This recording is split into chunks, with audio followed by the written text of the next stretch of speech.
Hi there, and welcome back to our daily reading from the Oz books. We have just 3 more days until we finish our reading of Glinda of Oz by L. Frank Baum. If you remember yesterday's reading, we had Ervic, who found the 3 adepts who had been turned into fishes, and he followed their instructions until he found a cottage. Glinda and the rest of the rescue party decided that the best way to try and save Ozma and Dorothy would be to find the 3 adepts. So let's go ahead and start with our reading and see what happens in the 2 chapters for today.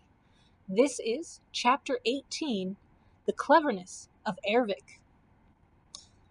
We must now return to Ervic the Skeezer, who, when he had set down the copper kettle containing the 3 fishes at the gate of the lonely cottage, had asked, "What next?" The goldfish stuck its head above the water in the kettle and said in its small but distinct voice, "You are to lift the latch, open the door, and walk boldly into the cottage. Do not be afraid of anything you see, for however you seem to be threatened with dangers, nothing can harm you.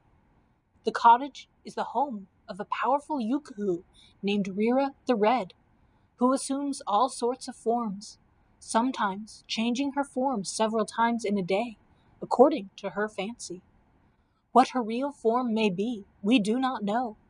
This strange creature cannot be bribed with treasure, or coaxed through friendship, or won by pity. She has never assisted anyone, or done wrong to anyone, that we know of.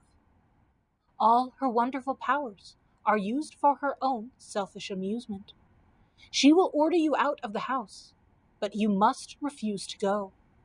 Remain and watch Rira closely, and try to see what she uses to accomplish her transformations. If you can discover the secret, whisper it to us, and we will then tell you what to do next." "That sounds easy," returned Ervic, who had listened carefully. "But are you sure she will not hurt me, or try to transform me?" "She may change your form," replied the goldfish, "but do not worry if that happens, for we can break that enchantment easily. You may be sure that nothing will harm you, so you must not be frightened at anything you see or hear." Now Ervic was as brave as any ordinary young man, and he knew the fishes who spoke to him were truthful and to be relied upon. Nevertheless, he experienced a strange sinking of the heart as he picked up the kettle and approached the door of the cottage. His hand trembled as he raised the latch, but he was resolved to obey his instructions.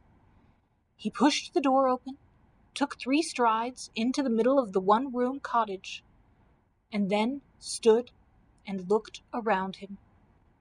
The sights that met his gaze were enough to frighten anyone who had not been properly warned.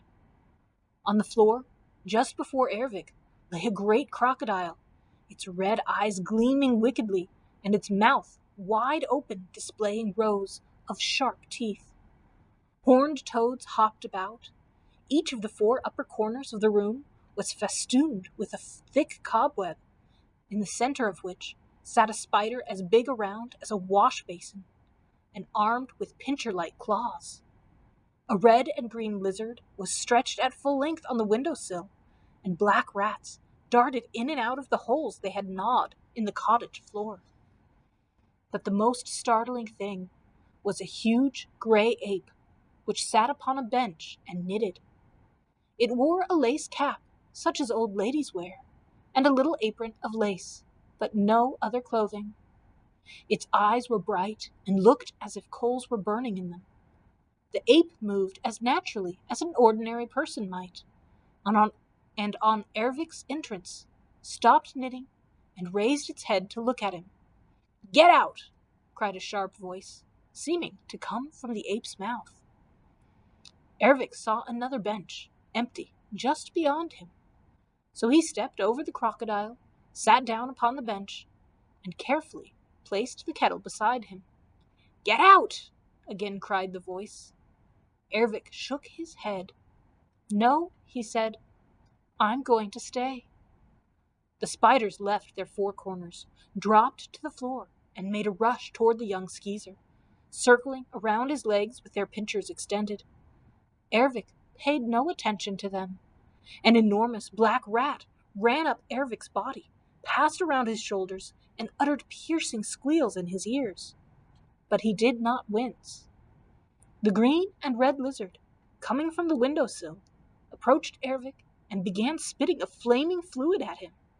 But Ervik merely stared at the creature, and its flame did not touch him. The crocodile raised its tail and, swinging around, swept Ervik off the bench with a powerful blow.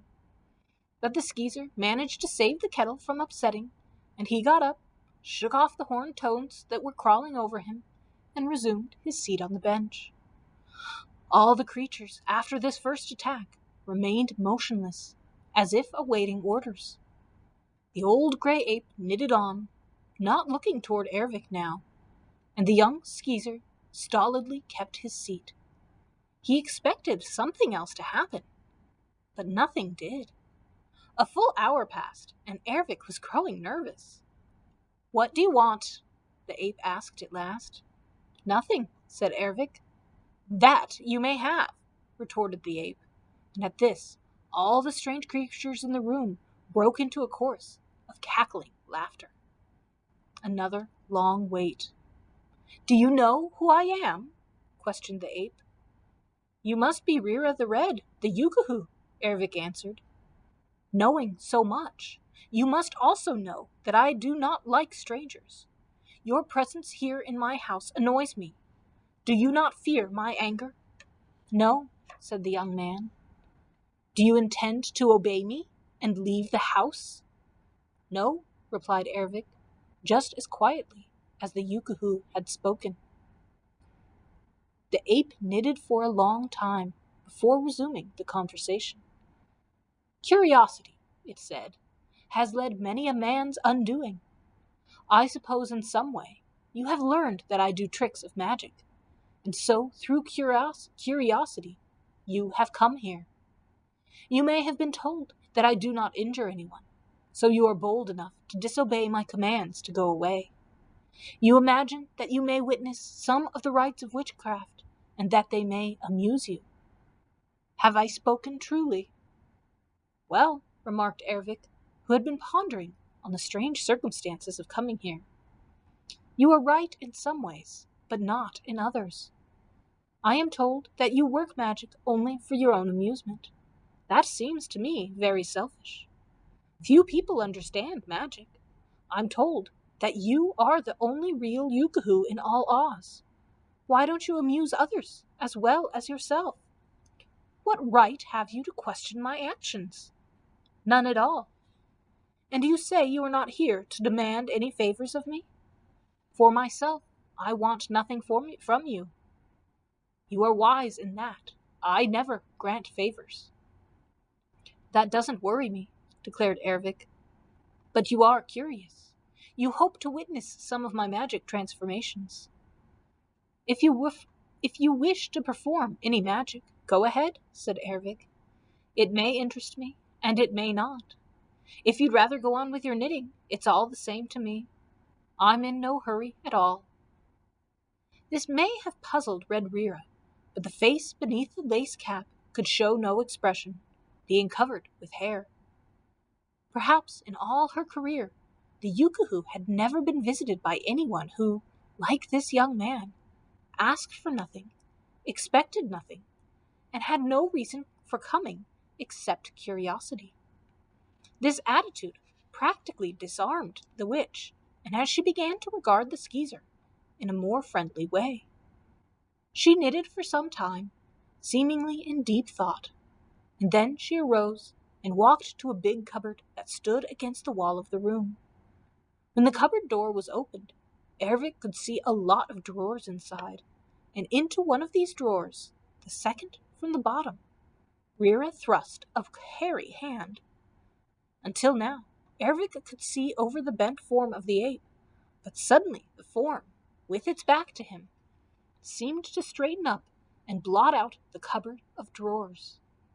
The ape had changed to the form of a woman, dressed in the pretty Gilkin costume, and when she turned around, he saw that it was a young woman whose face was quite attractive. "Do you like me better this way?" Rira inquired with a smile. "You look better," he said calmly, "but I'm not sure I like you any better." She laughed, saying, "During the heat of the day, I like to be an ape, for an ape doesn't wear any clothes to speak of. But if one has gentleman collars, it is proper to dress up." Ervic noticed that her right hand was closed, as if she held something in it. She shut the cupboard door, bent over the crocodile, and in a moment the creature had changed to a red wolf. It was not very pretty even now, and the wolf crouched beside its mistress as a young dog might have done. Its teeth looked as dangerous as those of the crocodile. Next, the Yookoohoo went about touching all the lizards and toads, and at her touch they became kittens. The rats she changed into chipmunks. Now the only horrid creatures remaining were the 4 great spiders, which hid themselves behind their thick webs. "There," Rira cried, "now my cottage presents a more comfortable appearance. I love the toads and lizards and rats, because most people hate them. But I would tire of them if they always remained the same. Sometimes I change their forms a dozen times a day." "You are clever," said Ervic. "I did not hear you utter any incantations or magic words. All you did was touch the creatures." "Oh, do you think so?" she replied. "Well, touch them yourself if you like, and see if you can change their forms." "No," said the Skeezer, "I don't understand magic, and if I did, I would not try to imitate your skill. You are a wonderful Yookoohoo, while I am only a common Skeezer." This confession seemed to please Rira, who liked to have her witchcraft appreciated. "Will you go away now?" she asked. "I prefer to be alone." "I prefer to stay here," said Ervic. "In another person's home, where you are not wanted?" "Yes." "Is not your curiosity yet satisfied?" demanded Rira with a smile. "I don't know. Is there anything else you can do?" "Many things. But why should I exhibit my powers to a stranger?" "I can think of no reason at all," he replied. She looked at him curiously. "You want no power for yourself, you say, and you're too stupid to be able to steal my secrets. This isn't a pretty cottage, while outside are sunshine, broad prairies, and beautiful wildflowers.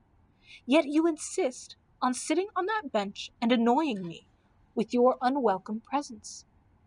What have you in that kettle?" "3 fishes," he answered readily. "Where did you get them?" "I caught them in the lake of the Skeezers." "What do you intend to do with the fishes?" "I shall carry them to the home of a friend of mine who has 3 children. The children will love to have the fishes for pets." She came over to the bench and looked into the kettle, where the 3 fishes were swimming quietly in the water. "They're pretty," said Rira. "Let me transform them into something else." "No," objected the Skeezer. "I love to transform things. It's so interesting, and I've never transformed any fishes in all my life." "Let them alone," said Ervic. "What shapes would you prefer them to have? I can make them turtles, or cute little seahorses, or I could make them piglets, or rabbits, or guinea pigs, or, if you like, I could make chickens of them, or eagles, or blue jays." "Let them alone," repeated Ervic. "You are not a very pleasant visitor," laughed Red Rira. "People accuse me of being cross and crabbed and unsocial, and they are quite right. If you had come here pleading and begging for favors, and half afraid of my Yookoohoo magic, I'd have abused you until you ran away. But you're quite different from that. You're the unsociable and crabbed and disagreeable one. And so I like you, and bear with your grumpiness. It's time for my midday meal. Are you hungry?" "No," said Ervic, although he really did desire food. "Well, I am," Rira declared, and clapped her hands together. Instantly a table appeared, spread with linen and bearing dishes of various foods. some smoking hot. There were 2 plates laid, one at each end of the table, and as soon as Reera seated herself, all her creatures gathered around her, as if they were accustomed to be fed when she ate. The wolf squatted at her right hand, and the kittens and chipmunks gathered at her left. "Come, stranger, and sit down and eat," she called cheerfully.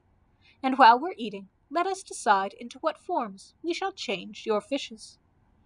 "They're all right as they are," asserted Ervik, drawing up his bench to the table. "The fishes are beauties, one gold, one silver, and one bronze. Nothing that has life is more beautiful than a fish." "What? I not more lovely?" Reera asked, smiling at his serious face. "I don't object to you, for a Yookoohoo, you know," he said, helping himself to the food and eating with a good appetite. "And don't you consider a beautiful girl more lovely than a fish, however pretty the fish may be?" "Well," replied Ervik, after a period of thought, "that might be, if you transformed my 3 fish into 3 girls who would be adepts at magic. You know, they might please me as well as the fish do. You won't do that, of course, because you can't with all your skill. And, should you be able to do so, I fear my troubles would be more than I could bear. They would not consent to be my slaves, especially if they were adepts at magic, and so they would command me to obey them. No, Mistress Reera, let us not transform the fishes at all." The Skeezer had put his case with remarkable cleverness. He realized that if he appeared anxious for such a transformation, the Yookoohoo would not perform it. Yet he had skillfully suggested that they be made adepts at magic. Chapter 19. Red Reera, the Yookoohoo.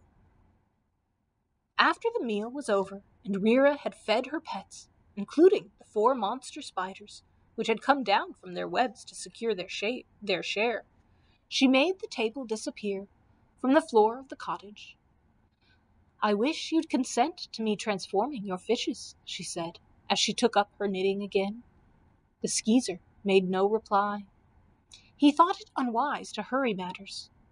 All during the afternoon they sat silent. Once Reera went to her cupboard, and after thrusting her hand into the same drawer as before, touched the wolf and transformed it into a bird with gorgeous colored feathers. This bird was larger than a parrot, and of a somewhat different form, but Ervik had never seen one like it before. "Sing," said Reera to the bird, which had perched itself on a big wooden peg, as if it had been in the cottage before, and knew just what to do. And the bird sang jolly, rollicking songs with words to them, just as a person who had been carefully trained might do. The songs were entertaining, and Ervik enjoyed listening to them. In an hour or so, the bird stopped singing.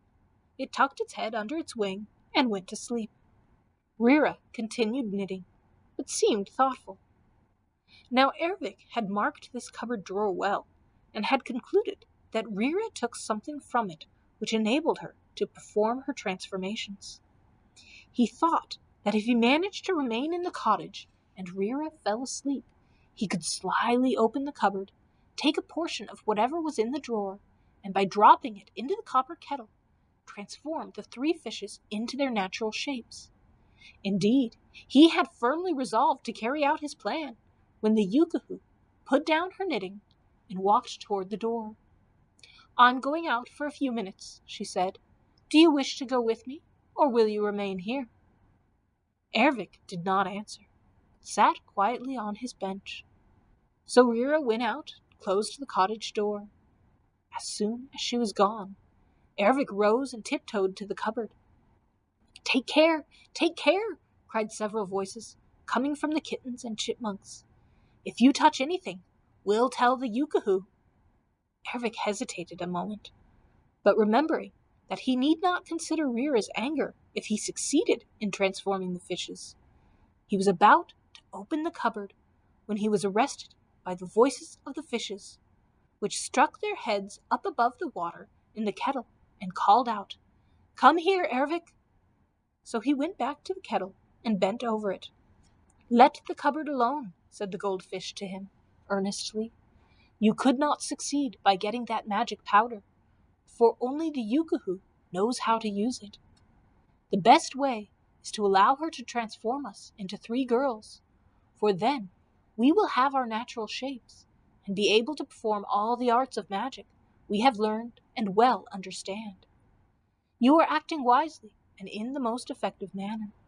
We did not know you were so intelligent, or that Rira could be easily deceived by you. Continue as you have begun, and try to persuade her to transform us. But insist that we be given the forms of girls." The goldfish ducked his head down just as Rira re-entered the cottage. She saw Ervic bent over the kettle, so she came and joined him. "Can your fishes talk?" she asked. "Sometimes," he replied, "for all fishes in the land of Oz know how to speak. Just now, they were asking me for some bread. They are hungry." "Well, they can have some bread," said Rira, "but it is nearly supper time, and if you would allow me to transform your fishes into girls, they could join us at the table and have plenty of food much nicer than crumbs. Why not let me transform them?" "Well," said Ervic, as if hesitating, "ask the fishes. If they consent, why then, I'll think it's over." Rira bent over the kettle and asked, "Can you hear me, little fishes?" All 3 popped their heads above the water. "We can hear you," said the bronze fish. "I want to give you other forms, such as rabbits or turtles or girls or something, but your master, the surly Skeezer, does not wish me to. However, he has agreed to the plan if you will consent." "We'd like to be girls," said the silverfish. "No, no!" exclaimed Ervic. "If you promise to make us 3 beautiful girls, we will consent," said the goldfish. "No, no!" exclaimed Ervic again. "Also, make us adepts at magic," added the bronze fish. "I don't know exactly what that means," replied Rira musingly, "but as no adept at magic is as powerful as a Yookoohoo, I'll add that to the transformation." "We won't try to harm you or interfere with your magic in any way," promised the goldfish. "On the contrary, we'll be your friends." "Will you agree to go away and leave me alone in my cottage whenever I command you to do so?" asked Rira. "We promise that," cried the 3 fishes. "Don't do it. Don't consent to the transformation," urged Ervic. "They have already consented," said the Yookoohoo, laughing in his face, "and you have promised to abide by their decision. So, friend Skeezer, I shall perform the transformation, whether you like it or not." Ervic seated himself on the bench again, and a deep scowl on his face, but joy in his heart. Rira moved over to the cupboard, took something from the drawer, and returned to the copper kettle. She was clutching something tightly in her right hand, but with her left she reached within the kettle, took out the 3 fishes, and laid them carefully on the floor, where they gasped in distress at being out of the water. Rira did not keep them in misery more than a few seconds, for she touched each one with her right hand, and instantly the fishes were transformed into 3 tall and slender young women, with fine, intelligent faces, and clothed in handsome, clinging gowns. The one who had been a goldfish had beautiful golden hair and blue eyes, and was exceedingly fair of skin. The one who had been a bronze fish had dark brown hair and clear gray eyes, and her complexion matched these lovely features. The one who had been a silverfish had snow-white hair of the finest texture and deep brown eyes. The hair contrasted exquisitely with her pink cheeks and ruby-red lips, nor did it make her look a day older than her 2 companions. As soon as they secured these girlish shapes, all 3 bowed low to the Yookoohoo and said, "We thank you, Rira." Then they bowed to the Skeezer and said, "We thank you, Ervic." "Very good," cried the Yookoohoo, examining her work with critical approval. "You are much better and more interesting than fishes, and this ungracious Skeezer would scarcely allow me to do the transformations. You surely have nothing to thank him for. But now, let us dine in honor of this occasion." She clapped her hands together, and again a table loaded with food appeared in the cottage. It was a longer table this time, and places were set for the 3 adepts as well as for Rira and Ervik. "Sit down, friends, and eat your fill," said the Yookoohoo.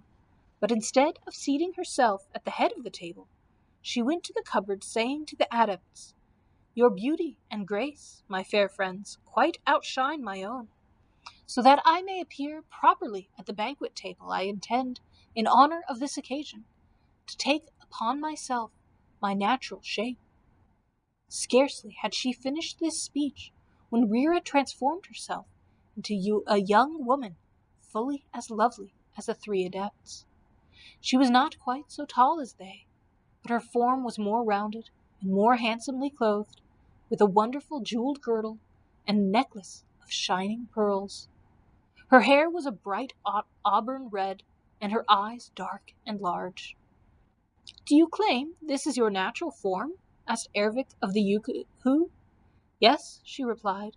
"This is the only form I am really entitled to wear, but I seldom assume it, because there is no one here to admire or appreciate it, and I get tired of admiring it myself." "I see now why you are named Rira the Red," remarked Ervik. "It is on account of my red hair," she explained, smiling. "I do not care for red hair myself, which is one reason I usually wear other forms." "It is beautiful," asserted the young man, and then, remembering the other women present, he added, "But of course, all women should not have red hair, because that would make it too common. Gold and silver and brown hair are equally handsome." The smiles that he saw interchanged between the 4 filled the poor Skeezer with embarrassment, so he fell silent and attended to eating his supper, leaving the others to do the talking.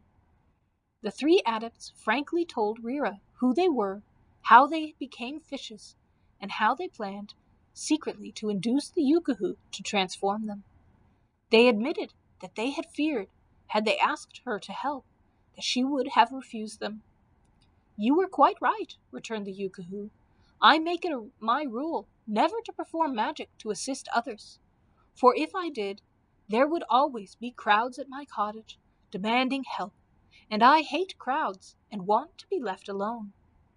However, now that you are restored to your proper shapes, I do not regret my action, and I hope you will be of use in saving the Skeezer people by raising their island to the surface of the lake, where it really belongs. But you must promise me that after you go away, you will never come here again, nor tell anyone what I have done for you."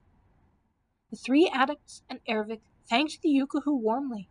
They promised to remember her wish that they should not come to her cottage again, and so, with a goodbye, they took their departure. And that's the end of our reading for today. I hope you'll come back tomorrow and we'll find out a little bit more about what the 3 adepts can do, maybe helping Ozma and Dorothy.